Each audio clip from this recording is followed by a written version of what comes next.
She is a stuttering soliloquy, a wounded symphony played by an orchestra of her family's I told you so. She, a tattered woman who bleeds like an oak tree. Her life story is just a sandpaper love song written on a napkin full of all the reasons why no one should ever try to hug the rain. You always end up soaking wet and by yourself. She, a rusty faucet, dripping self-esteem that falls quicker than short skirts in motels when the sun blinks for too long. You see, when confidence hits the ground, it echoes like sin in a room full of God. I can hear her coming a mile away. She has violin strings for legs, a graveyard of awkward treble clefs buried in her knees, and I can see the suffering inside the concert of her walk.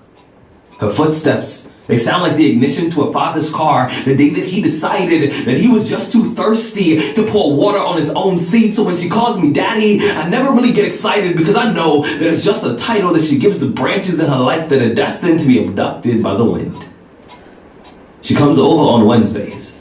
She walks into my room like a question that neither one of us has the courage to ask. You know, sometimes words, they get too heavy to sit on the ivory pedestals that we built inside of our mouths. You know, sometimes our actions, they join hands and they become behaviors that are too complicated for lips to say out loud. So instead, we just liberate our flesh, letting skin speak on our behalf, the language of those who are just as afraid of commitment as they are of being alone. And we speak it like it's our native tongue. Honestly, I can't tell you her favorite color, her middle name, or what her face looks like with the lights on. All I know is that we are both allergic to the exact same things. Compliments, the word beautiful, and someone saying I love you with arms full of acceptance and sincerity on their breath. And sometimes I wonder what she carries in the luggage underneath her eyes. I want to ask if those bags ever get too heavy for her face. But instead, I let those questions just sandcastle inside of my stomach. I amputate the parts of me that are growing fond of her smell. And I wash my sheets. And I always think to myself, most men are proud of things like this.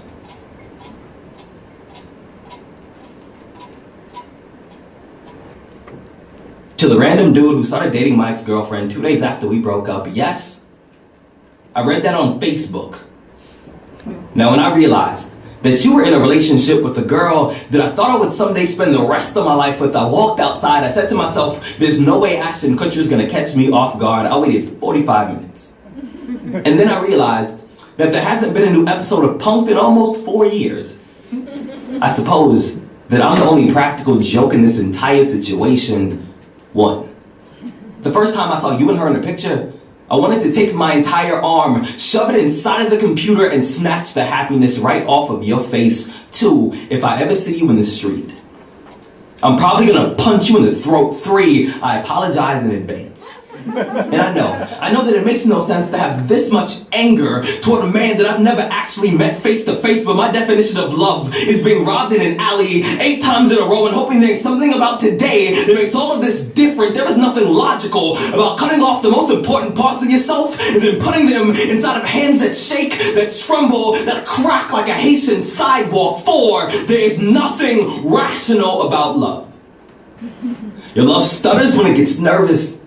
Love trips over its own shoelaces. Love is clumsy and my heart refuses to wear a helmet. 5, Cupid is irresponsible. And I'm tired of him using me for target practice.